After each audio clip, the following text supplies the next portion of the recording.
This recording is going to be over pairs of angles and looking at parallel and perpendicular lines and being able to determine the measure of angles based on what's given. Alright, well, we first are going to review parallel lines. Parallel lines are lines that will go on forever and will never intersect. So looking at our little potato head figure there, our lines will never intersect if they can go on until forever and ever, and the lines will never touch. So with parallel lines, you will be able to, sometimes you'll see diagrams that look like this. You'll see two parallel lines, and then you will see a line that's going diagonally through a parallel line. This diagonal line is called a transversal line. Okay, this transversal line then creates angles with our parallel lines. So you can see that it has created angle 3, it's created angle 1, angle 2, and angle 4. Okay, you can see that or this is angle B, but we have notated him here with angle 1, 2, 3, and 4. Now, with parallel lines, there's something called the alternate interior angles, and they are equal in measure. Alright, well, what this means is that, let's dissect these words. Interior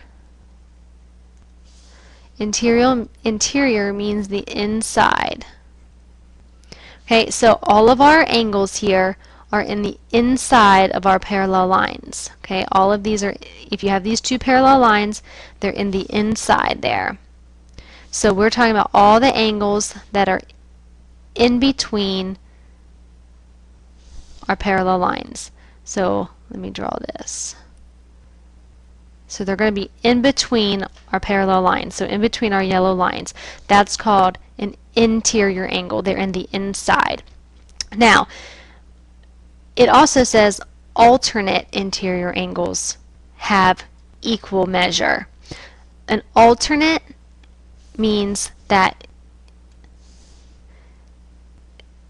it is across from each other. So you see here that 1 and 2 are in red and 3 and 4 are in green. That means that those are the angles that have the same measure.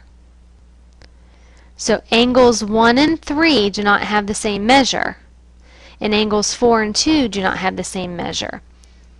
Only angles 1 and 2,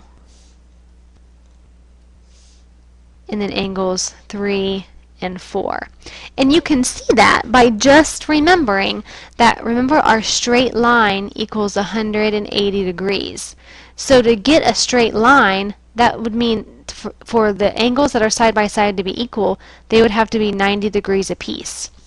Well, you can see right here that angle 1 is not 90 degrees, and you can see that angle 3 is bigger than 90 degrees. So you know that these angles are not the same. Okay, they're not the same. So that's how I like to remember whether or not my angles are equal.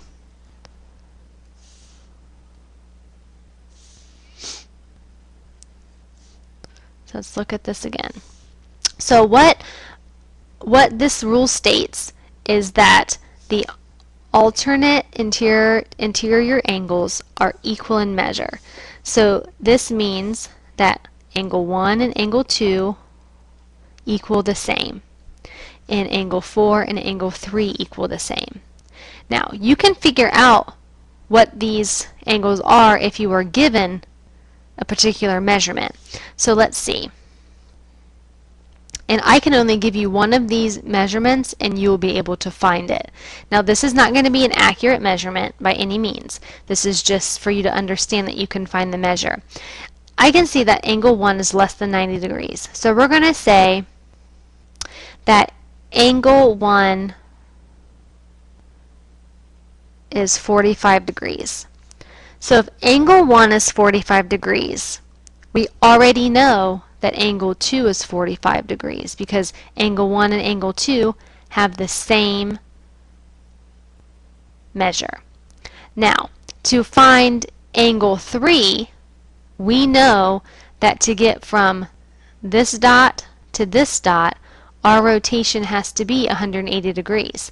So we know that 180 minus our already given angle of 45. So we are going to subtract this, so we're going to have to borrow. So 10 minus 5 is 5. 7 minus 4 is 3, and 1 minus 0 is 1. So angle 3 is 135 degrees. And if we know that angle 3 is 135 degrees, we know that angle 4 is 135 degrees because our interior angles, our alternating interior angles, are equal in measure. So we know that. Now looking at our little diagrams down here, if you draw a Z on the parallel lines, the angles on the inside by the points are the same if you draw a regular Z. And if you draw a Z backwards, the angles that are by the points are the same. So that is another easy way to remember that those are the angles that are the same. So,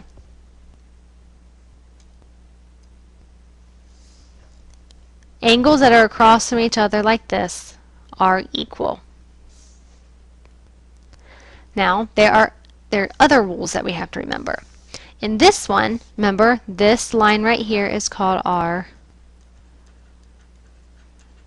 transversal. Alternate exterior angles are equal in measure. Now we're talking about exterior angles and not interior angles. So now we're talking about exterior, which exterior means outside. So now we are talking about our angles that are outside our parallel line. So here's our parallel line, okay? And we are talking about those angles that are on the outside of our lines.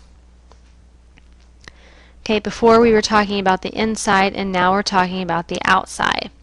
Now, it's the same thing, okay? It's the same exact principle here with our lines, or with our angles. It says alternate exterior angles. Okay, so that means, as you can see on our list here, that angles 1 and 2 are the same, and angles 3 and 4 are the same because they are across from each other.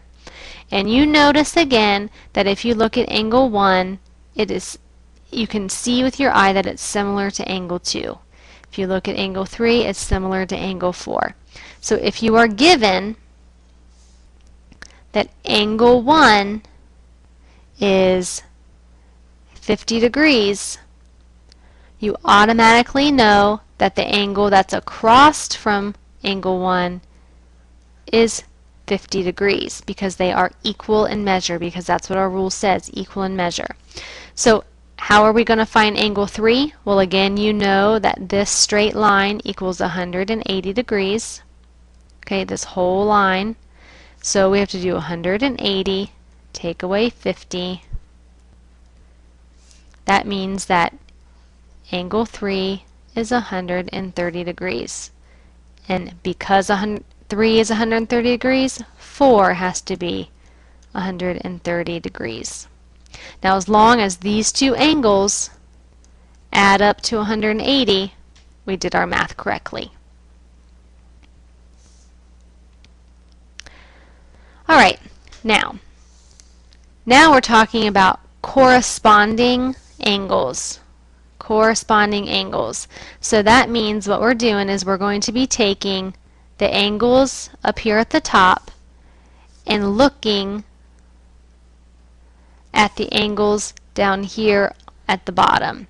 So if you have a measure of one of the angles at the top, you can find the measure of an angle at the bottom because it says that corresponding angles are equal. Okay, so that means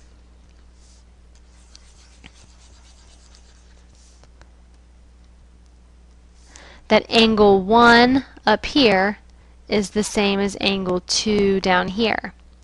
And you can see that it's the top angle, and then you have a bottom angle and a bottom angle. They are the same. Okay, and then you have, oh, can't use purple on that.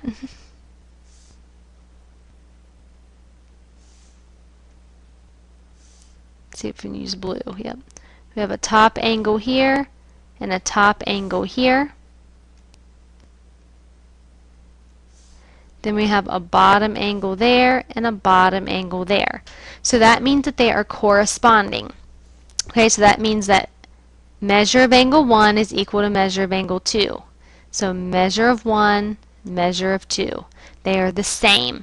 So this one is not as hard to remember, I don't think. Whoops. Because if you are just looking at the top part of your angle up here, okay, you just move them down. If you set these on top of each other, those are the same angles. So if you would just move this down, it's the same angle. So I don't think it's very difficult to remember that. So angle 7, angle 8, angle 1, angle 2, angle 5, angle 6, angle 3, angle 4. And what I like to do is I would just, what I like to do sometimes when I'm given these funky numbers that don't make sense to me, what I like to do is I like to rename them. So angle 1, 2, 3, and 4. And this would be angle 1, 2, 3, and 4. And when your numbers match up, that means your angles match up. So that's how I like to remember. Alright, now we're going to move on to lines that are perpendicular. And so remember, perpendicular lines have a 90-degree angle. And if you have these perpendicular lines like this, and you have a ray that's in the middle, that's called your transversal line in here. Okay, so with your 90-degree angles, there are also rules. So we're going to be talking about complementary angles. And our complementary angles are two angles whose measures add up to 90 degrees. Okay, so that means that when you're given this shape right here, you see that this angle is 79 degrees. Okay, this one is 79 degrees. So we want to find out what this angle measurement is. Well, we know that angle 1 plus angle 2 equals 90 degrees. And we know angle 1 is 79 degrees. So 79 plus something equals 90 degrees. So we need to do 90 minus 79. We're going to subtract. Okay, so that means that angle D is 11 degrees. Now over here, this is 43 degrees right here, so we need to figure out what letter C is. Well, we know that 43 plus C equals 90 degrees, so we know that 43 plus C equals 90 degrees. So this is just like your equations. We're going to subtract 43, subtract 43,